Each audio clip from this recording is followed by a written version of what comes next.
নমস্কার। উপস্থিত সকলকে আমার আন্তরিক প্রীতি, শুভেচ্ছা, ভালোবাসা, বড়দের শ্রদ্ধা ও নমস্কার জানিয়ে প্রত্যেকদিনের মতন আজকেও একটা অনুষ্ঠান করবার চেষ্টা করছি। আমার ইউটিউব চ্যানেল আপনাদের অনুপ্রেরণা তৈরি করা শ্রীবিজ্ঞান মোটিভেশন। সাবস্ক্রাইব করুন, লাইক করুন, ফলো করুন, শেয়ার করুন। আমি শ্রীবিজ্ঞানাদি আপনার সঙ্গে ছিলাম, আছি, থাকব। আমার তো বুকিং নাম্বার জানেন, ওয়েস্ট বেঙ্গলের বুকিং নাম্বার 9830143766।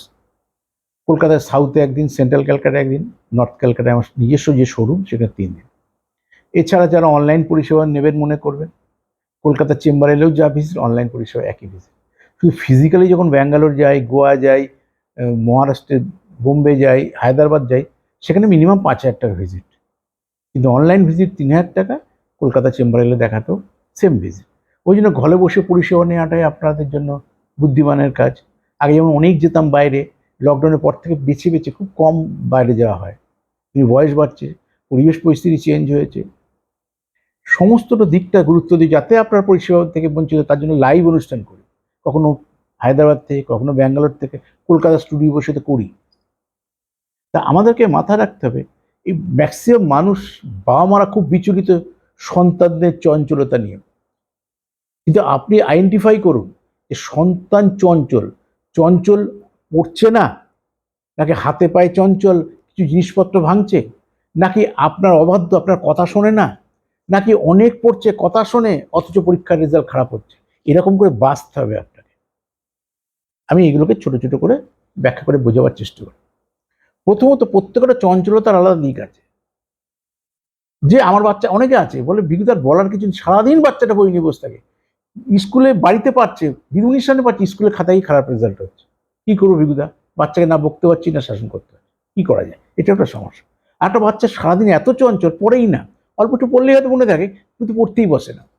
আর একটা হচ্ছে বাবা মায়ের অবাধ্য, যে কথাই শুনতে চায় না। সে পড়ার কথা হোক, অন্য কথা, ও নিজে যেটা ভালো যে করবে, মোবাইল নিয়ে খেলছে, এটা নিয়ে খেলছে, ওটা নিয়ে খেলছে, কিন্তু পড়াটা বাদ দিয়ে সব কিছু করছে। দেখে নিন আত্মকারক গ্রহ কোথায় আছে। আত্মকারক গ্রহ আপনার বোঝার উপায় নেই। আর ডিগ্রিগত যেটা সব থেকে বলবান, তাকে আত্মকারক গ্রহ বলা, আপনার কোনো জ্যোতিষী ব্যাখ্যা করে বলবে না। তা যাই হোক, তাই আত্মকারক গ্রহ, আত্মকারক গ্রহ তো নেচার। নেচার সাধারণত চেঞ্জ করা যায় না। নেচারের প্রতিরোধ গড়ার ক্ষমতাটা বাড়িয়ে তোলা, যেমন চশমার মতো।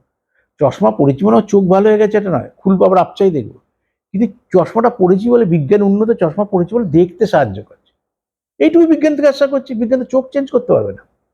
ঠিক আত্মকারক গ্রহকে যখন প্রতিকার করব, তখন ওর মধ্যে থেকে অ্যাওয়ারনেস তৈরি হয়, চশমার মতো দেখতে সাহায্য করে। তখন আপনি কিছু বললে তখন সে বোঝার চেষ্টা করবে। এটা গেলে এক।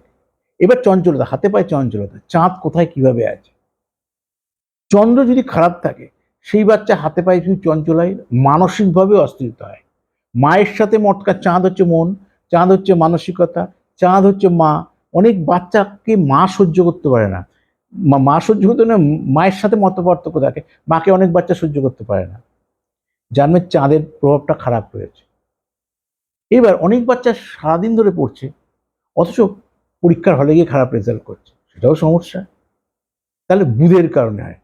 বুধ যদি কোনো নেগেটিভ গ্রহ যুক্ত হয়, বুধ যদি কোনো খারাপ নক্ষত্র থাকে, বুধ যদি কোনো শত্রু নক্ষত্র থাকে, বুধ যদি রাহু যুক্ত হয়, তাহলে সাধারণত আপনার এই জিনিসগুলো ঘটতে পারে।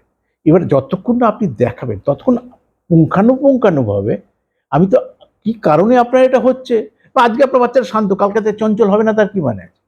চঞ্চল হলে এডুকেশনটা ভালো হলো, কিন্তু দুর্ঘটনাজনিত কারণে হয়তো চঞ্চলতার কারণে দুর্ঘটনা ঘটলো, কোনো একটা ঘটনা ঘটে গেল, তারপর তার জন্য এডুকেশন ঢেলে হলো।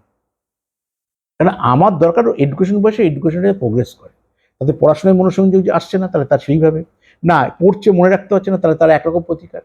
না, এখন ঠিক আছে, কিন্তু এই টাইমের পর থেকে ওর খারাপ আসবে, এই দিক থেকে খারাপ, তাকে বলে দিলাম জল থেকে সাবধানে থাকুক, সাঁতার তাকে দেবেন না, তাকে বডি টাচ গেম কিছু ফুটবল ক্রিকেটের মধ্যে দেবেন না, তাকে দরকার টেবিল টেনিস। এইভাবে তো আমি সন্তানদের গাইড করি।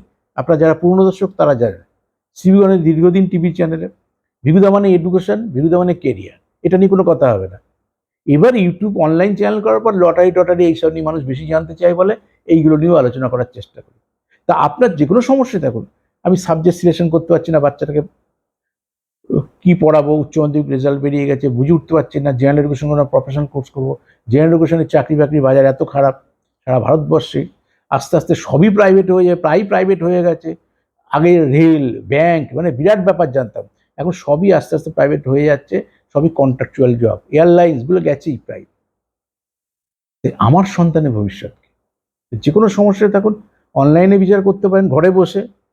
আমার কলকাতার বুকিং নাম্বার 9830143766। সাউথে একদিন, সেন্ট্রাল ক্যালকাটা একদিন, খড়দা নিজস্ব চেম্বার 3 দিন। যারা দূরের মানুষ তারা অনলাইন পরিষেবা নেবেন, ওই ফোন নাম্বারে ফোন করে আমার পার্সোনাল হোয়াটসঅ্যাপ নাম্বার নেবেন, উনি বলে দেবে আপনাকে কি কি পাঠাতে হবে। যেরকম আপনার নাম, মানে যার দেখাবেন তার বাবার নামে প্রথম অক্ষর, মায়ের নামে প্রথম কত নম্বর সন্তান, অর্থাৎ বাচ্চাটার পরিবারগত অবস্থা, তারপর জন্ম তারিখ, সাল, সময়, তারপর দুটো হাতের ছবি। হাত থেকে পারফেকশনে পৌঁছানো যায়, বাবা থেকে পারফেকশনে, কারণ বাবা মা নামের স্পেলিং তার ভুল হওয়ার কথা না, হাত ভুল হওয়ার কথা না, date of birth, time of birth ভুল থাকতে পারে, কারণ আমাদের সময় বলে মারা বলে সূর্য উঠছিল ডুবছিল, ওই দিকে কোনো পারফেকশনে পৌঁছানো যাবে? তাই যাদের আছে আছে, যাদের নেই তাদের দুটো হাতের ছবি পাঠাতে হবে। আমি শ্রী আপনাদের সঙ্গে ছিলাম, আছি, থাকবে। নমস্কার।